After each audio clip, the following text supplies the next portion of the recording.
Pros, it looks cool, man. Holy smokes, you look cool going down the road in this thing, especially if you got an F-150 with Morimoto headlights, and then you got the 3 ambers in the grill. Yeah, definitely some cool stuff. So the looks of it is really, really cool. That's definitely a pro. Super sharp, looks nice. I mean, you kind of have to have an F-150 that looks as good as mine to kind of get there, but this thing will even make a Chevy look good if you got one of those. So definitely a pro on that. Talk about a pro, it's definitely the exterior of this thing. The fact that it's gray really helps out a lot, as I found out through the winter with it being so dirty, as opposed to white. White would show everything. I want to talk about these motors. These are awesome. These all lift independently, and it's great. It's an added option. It's about 1,500 bucks. So definitely get that. This handle is fantastic. It's sturdy, works great. That's your extra protection just in case you forgot to latch the door or something. You just put that, and it just flips right out like that. So it's real easy to get in. You just grab that handle and you just step on up. It's not hard to step up onto the tailgate when you got that handle, because you're pulling up. And speaking of the tailgate, that makes an awesome porch. I'm telling you, it's great. So, and then these motors, like I said, you can lift them all at once or independently of each other, so you get that perfect balance when you take it up and you slide it off. I also got the torque lift system. If you're familiar with these kind of campers, this is the way to go. Super easy, comes right off. I just take the supports out too, cotter pins. I mean, it takes about 10 minutes to take this thing off or put it on. Really, seriously, it's really great. So that is a definite pro. That would probably be number one, the highest on the list, because just the ease of use. It's great. They're fantastic.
Number one pro, without a doubt, this furnace.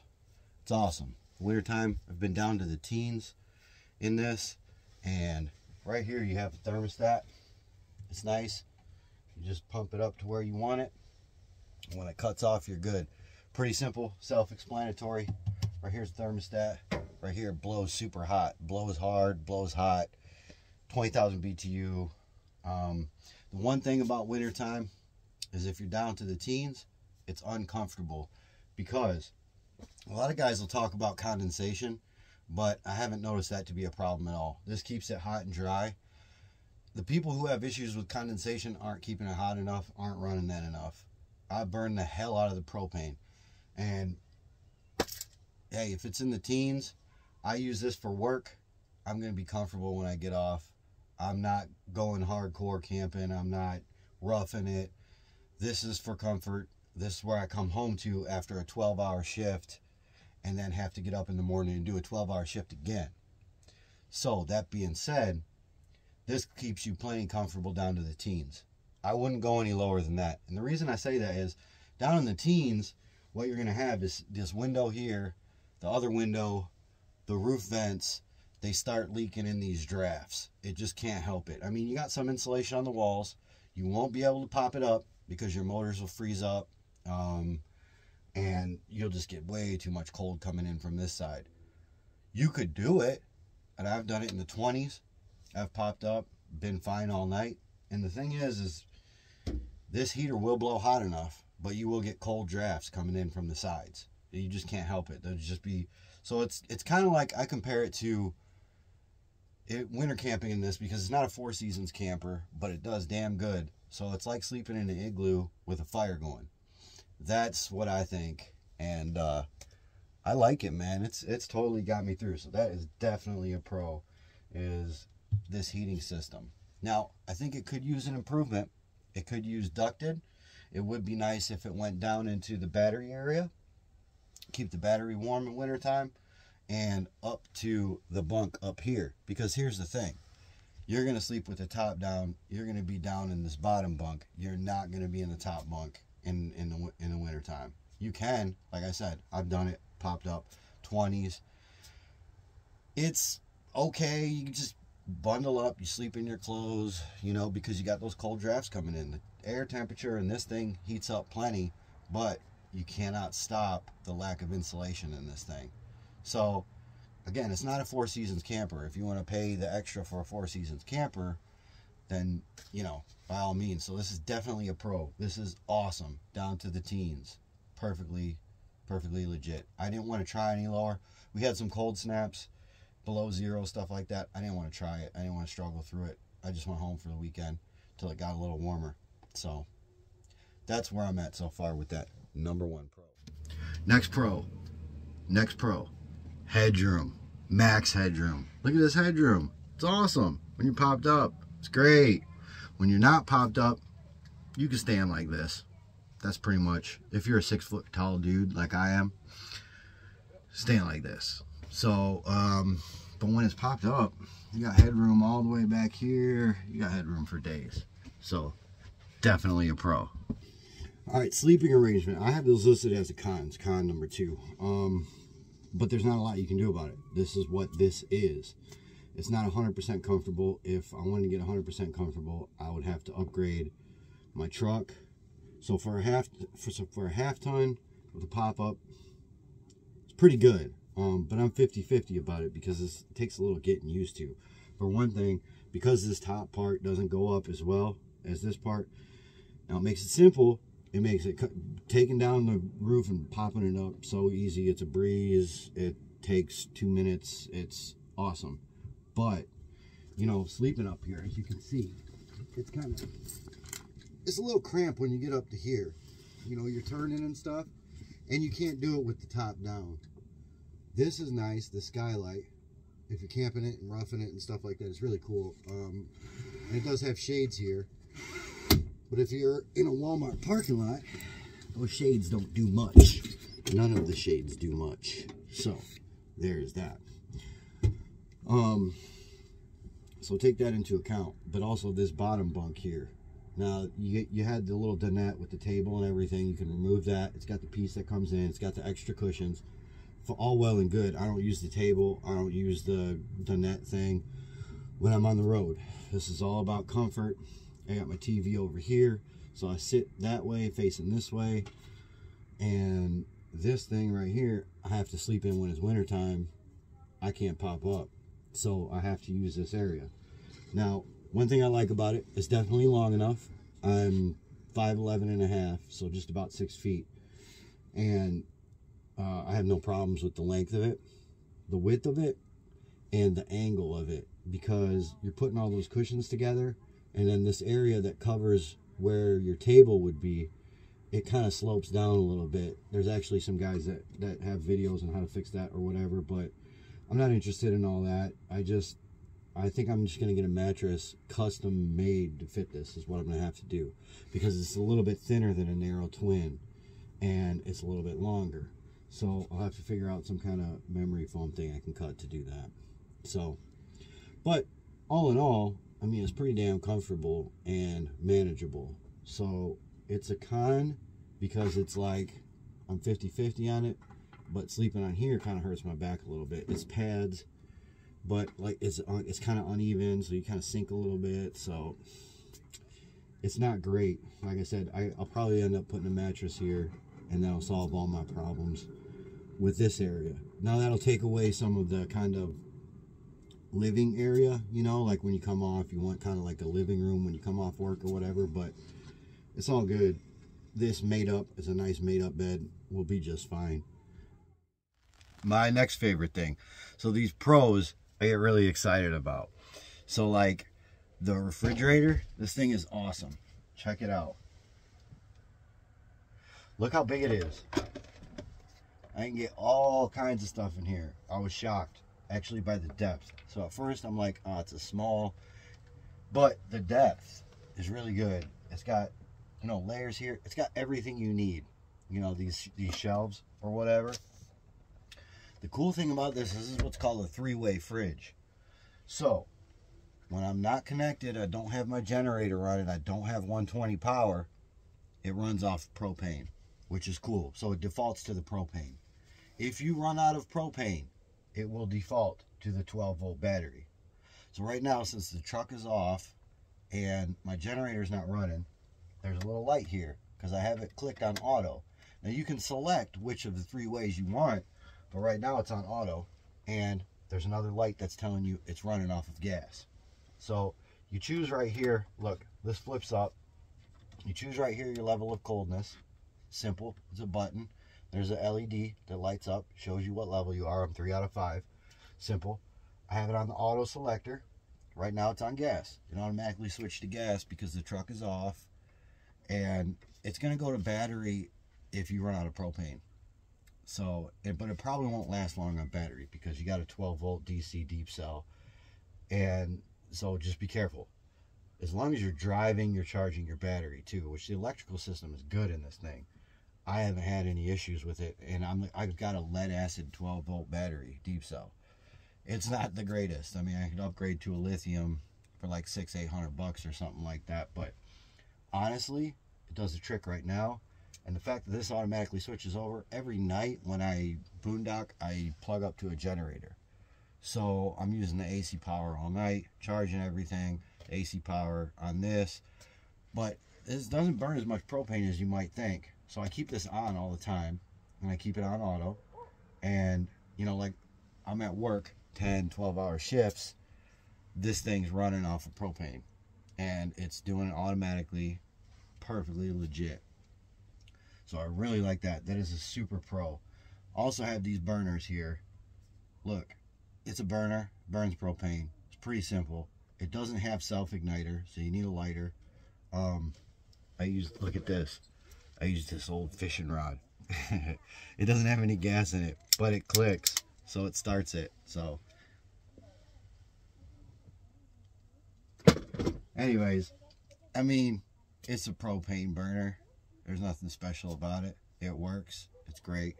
So definitely a pro is this whole refrigeration system, the gas burners. There's 2 burners in this, and I can't applaud it enough. When you get an RV refrigerator, of course you got a latch so it doesn't swing open while you're driving. Simple. There's a little bit of freezer room. Now there's not a lot of freezer room, so I don't think you can put a whole big thing of ice cream, but you can definitely fit like probably 3 or 4 Ben & Jerry's in there if you wanted to. I haven't tried that yet. I probably should. And now I've got a hankering for ice cream, so maybe I will. Who knows? But that is definitely a pro. Quick pro electrical system. I'm gonna tell you it's all in here. You got your circuit here for your 120 power. You got your panel, and then there's 2 screws. Lift this up. I'm not going to show you right now. There's battery under there. There's all your wiring. Pretty simple. The electrical system is a pro for me because it's worked non-stop, and that's what I like about it. The 12-volt system works. The 120 system works. Everything works great. I haven't ran out of battery power, and like I said, I'm on a lead acid. I'm not on a lithium ion. I'm not on a LiFePO 4. I'm not on an $800,000 battery system. Don't have solar, but I managed to do it. And every night I'll hook up to a generator. I have my little generator, but honestly, just driving it using the generator keeps that battery charged. The electrical system works great. I haven't had any issues with it. You've got 2 outlets here on 120. So this is a GFI here, and then back behind my TV here, there is a GFI that's slaved off of this one. So it's just a regular outlet, but it's actually slaved off to GFI. So both of these are GFI protected. I don't know if that concerns you or whatever, but it's cool. And there's also one here. So they're all GFI protected, and you got 3 of them duplex receptacles. So that's pretty cool. You also have this that's always running off a 12 volt. And then there's a little LED here. Now what I did was I actually taped over it with a sticker because that LED is so freaking bright at night.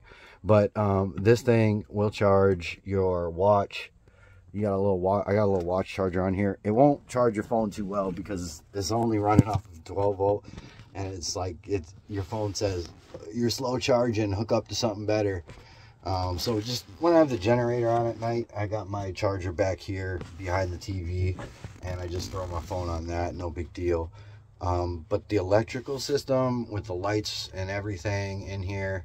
Now, I don't like that there's not a switch. Like when you come in and there's a switch, you could turn all the lights on. What you have to do is you have to touch these.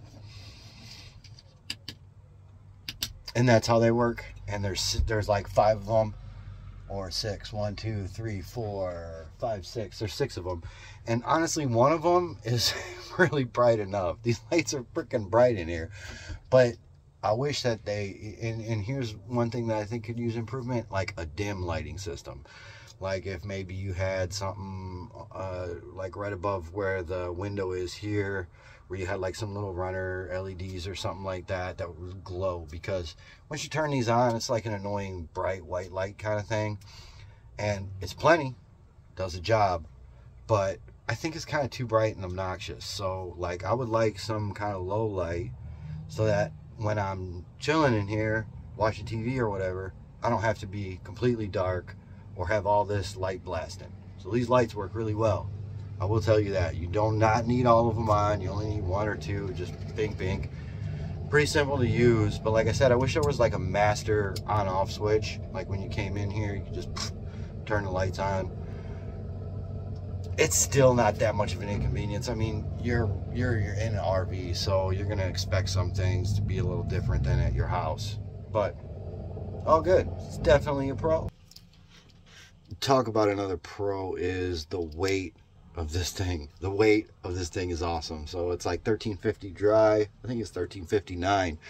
I've got a 4x4 6.5 foot bed with the Super Crew F-150, and it's just fine. Now I put airbags on it. You are going to need some suspension upgrades.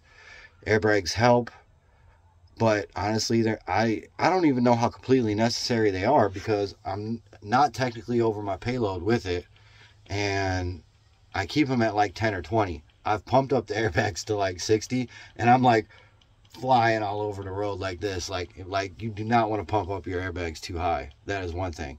You want your truck to be level. Some guys say, hey, raise it back to the stock height. Do not raise it back to the stock height, because the stock height on your F-150, you're going to have a rake. That's the way it comes stock. When you put a load on it, it sits down.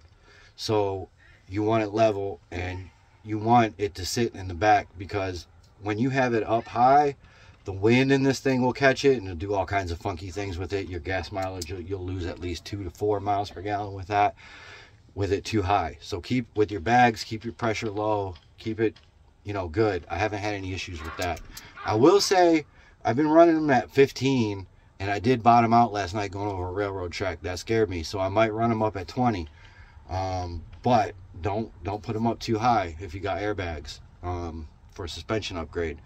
And like I said, I don't have a payload package on this. I don't have max tow, but it still handles it fine. So I think that's cool. And the motor in this 3.5 EcoBoost just picks it right up. I just click it into tow mode. With the F-150, I wish that it stayed in tow mode. Every time I turn it on, I have to remember to turn it on tow mode. But I turn on tow, it's called tow/haul mode, and it does really well. So the truck does really well with this. So with a half-ton, you should have no problems, even if you have a half-ton with 4x4 and you have the 6.5 foot bed and the Super Crew, which, like, I'm at max weight right now. So if I had like a super cab and 2-wheel drive, I mean, my payload would be way higher. And I had a payload package say. I think I would recommend getting a sway bar. I think I might get one under there, a rear stabilizer bar, something like that. But like I said, I haven't had any issues where like the wind would push me over a lane or anything, or push me over at all. And I take turns over the caution, and I don't really have any issues. The caution speed, you know what I'm saying? When you go around a turn, there's a yellow sign with the caution, go 60 around this. I can do 65 around it, no problem. So I'm not really having any issues with suspension right now, and I'm at max payload. I'm at 7,200 pounds total, and I'm just under 8,000, which is cool because at 8,000 you have to upgrade your plate in your registration. So there you have it. Payload, weight of this thing is great. Half ton, you can do it. Let's get back to the cons. No, the cons of this thing. So like storage, this is a con. Okay, so it comes with these bags that hang off these hooks here. But as you can see, I've replaced it with bungee cords and those things, because those bags, when you come down, it's going to be, the bag is going to be in your sleeping area. Doesn't work for me. There's supposed to be another one over here. Took it down. I got a TV here. What am I going to do when I bring this down? It's not going to work. Again, over here, you got another bag, but that bag compresses when you bring it down, and it's dangerous, so you don't want to carry too much in there. So again, I got these little baskets from Walmart, hung them from the ceiling here with zip ties, there with bungees, but it's not great. And so those bags, I think, just ain't gonna work for me. Maybe summertime camping, you know, because you're gonna be popped up all the time. But again, I have to use this thing when it gets cold. I have to sleep with it down sometimes, and those bags just get in the way of everything that come with it, that hang from the ceiling. So storage, I wish I could say pro, but there's not much storage here. You got this little shelf under the bed. That's cool. And then you got kind of under here, you can put your shoes under here, and maybe a 5-gallon bucket. And then over here, you got this little area. You put your pee bucket, you put a little tiny little trash can there, and dude, that's all you got. Like, you don't have much. Now up here, you got all this storage under here, which is where I keep my shotgun, my shitter, some snacks, whatever. I keep the shitter near the snacks. I better change that habit. But no, seriously, those snacks aren't opened yet. But yeah, there's a little folding portable shitter here. So the con, another con kind of is there's no toilet, but that's to be expected. You didn't order one with a toilet. It's the way the systems with the tanks and all that. You're not gonna have a toilet. So I got a folding camping toilet that I just kind of shove under here, shit in a bag, works, whatever. But under here, the thing about this is, most of the time when you're popped down, like in the winter, you're not gonna be able to access the storage, and you have to climb up on the bed to kind of like, and then dig under there. So it's, I mean, and there's no storage under the bed here. And so like what you're stuck with is you got like a little area here. You got to change your clothes, put your gym bag here, and that's about it. I mean, you do not have much storage in this thing. So I wish I could say there was a pro, some kind of pro with storage cabinet, something like that. But you're just gonna have to realize I've got a F-150 crew cab, the Super Crew. So those back 2 seats, they fold up super easy. And I put like a plastic dresser back there, and I put my generator, my gasoline, and my extra propane tank, and my dirty laundry hamper. That's all in the truck. So I wish there were better systems for storage in here. There's really not. There's a place to kick your feet up under here, and maybe a couple places to put small waste baskets, and then you're talking about piling stuff up on here. So I don't like that. Unfortunately, that's one of the cons. So here's something that's not really a con, but something that you want to keep in mind.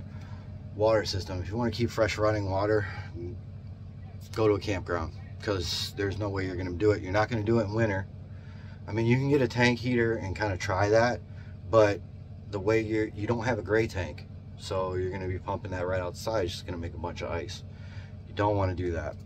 Your drain for the water is right out the side there.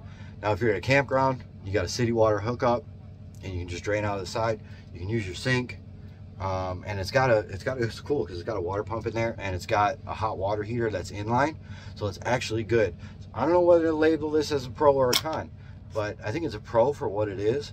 So I'm actually going to say, hey, pro, because you also have an outdoor shower. There's a couple nozzles out there and hot. So it's got like a 6-gallon tank in here. Cool, good, but I don't think I'm going to use it, especially not wintertime. Maybe come summer, I'll try it. But then again, I'm going to have to winterize it again come winter. I don't think I'm going to mess with water. I just use gym memberships for showers, or Y membership, or if you're on site and they got a shower, I use a shower. Like I said, I'm using this for work. I may use it for pleasure later on, but right now, this is 10, 12-hour days at work, come off, get in this thing. So what I do is I'll just take a gym bag into like a Planet Fitness or YMCA, whatever happens to work for me where I'm working, and then I just come in here and do my thing. So I carry water jugs with me, and I'll use that to make my tea or my instant coffee. Yeah, it sucks that I can't make like regular coffee because I'd have to have something to rinse out or whatever. I'm kind of a coffee snob. I won't use a regular coffee pot. I gotta have a French press, and I don't really have a sink to rinse out the grinds with that. So, but I do like teas, and I'll make some teas, and I'll manage through instant coffee. But I might get a regular coffee pot. The problem with that is that your generator is going to kick up real high. It's going to kick up the amperage, and you gotta realize anytime you're running heat off electricity, that's sketchy territory. So you don't want to do any kind of heating elements with power in this thing. But yeah, so I will say the water system is a pro, even though I don't use it. So because it does have the inline hot water heater, which is better, it's tankless. That's awesome. And if you are at a campground and you're hooked up to city water in the summertime, dude, that's got to be so cool. So I haven't tried it yet. I'll list it as, well, maybe I'll list it as a quasi-pro because it's something I haven't tried yet, but it seems good. So here's a con and kind of a reality check that you're going to have to come to terms with. RVs. You're in an RV, so you're going to pay some expenses. One, interest on an RV. It's stupid high, and interest rates are starting to climb. So unfortunately, I did not get this and during the interest good times when they were low. I have the top tier credit score. I passed everything with the credit, and I still got 9%. It's terrible. So understand that. Also understand you're gonna have to have it registered. Even if it's sitting in the back of your truck, you still legally have to have it registered. That was another $1,400 in the state of Illinois. Annoying as hell.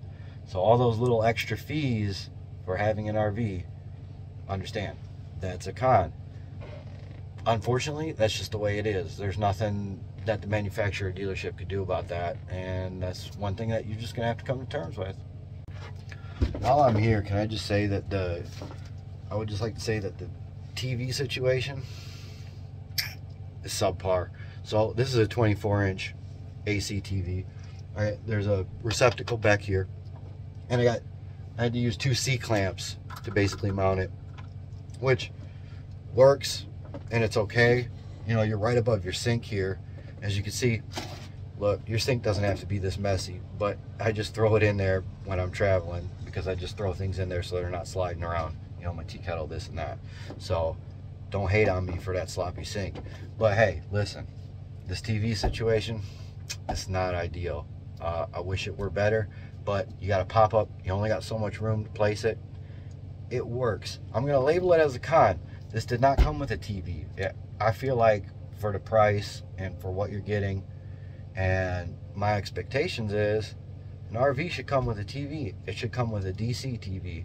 But unfortunately, I have to plug in my generator to run my TV. And now I got a smart TV. I park at Walmart. They got free Wi-Fi. Cool. I can watch it. No big deal. But keep in mind, these don't come with TVs. Unfortunately, I wish they did. That is a con. What is this? This is like 1982. Look at this.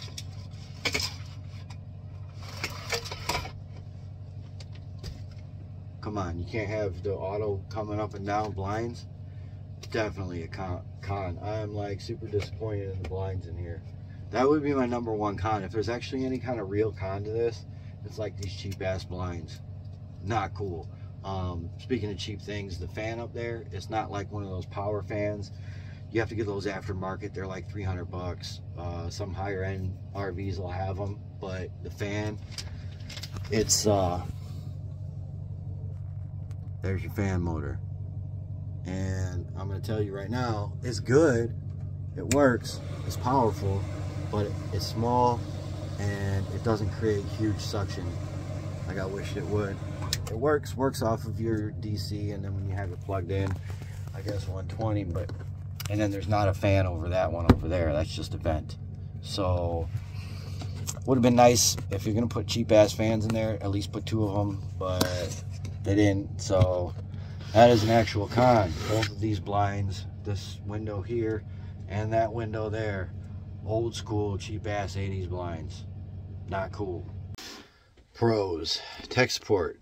I tell you what, like, I got the motor out here stuck. It wouldn't come down. I was running in the middle of winter, and I called their hotline, and they got me with a tech support representative, explained how to manually turn it down.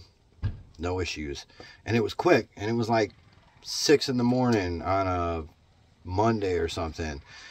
So I like that. They're really good with tech support that I've experienced so far. And dude, I mean, it's to be expected. When you're popping the top and it's 20 degrees out, you might get stuck up. So you need to find out where the manual release is for that. So tech support helped me out. Got it popped down. Went into work a little late, but I got to work. Everything worked fine. So definitely Forest River, super helpful. Like the representatives that I talked to, super cool, super helpful. And it was like, I think it's 24/7 if I'm not mistaken in the manual. I think it says 24/7. But yeah, I mean, it must have been 24/7 because they got back to me quick and it helped out a lot. It's kind of funny because the tech that called me, you could tell he just woke up. He was like hungover or something. He's like, yeah, you just do the bolt on the thing. So, but it was awesome.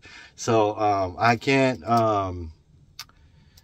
can't be grateful enough for how well Forest River handled my first minor issue. But you know what's cool about, like I said, the motor froze up, it wouldn't come down. But once the temperature outdoors like thawed out to like 30s and 40s, it gave time for that motor, and that motor works fine now. Some people have had, you know, some issues with water getting in there, and they've kind of made like a there's another guy with a video where they made like a sleeve for it, like another waterproof sleeve, because apparently water gets in those motors and they don't work that well.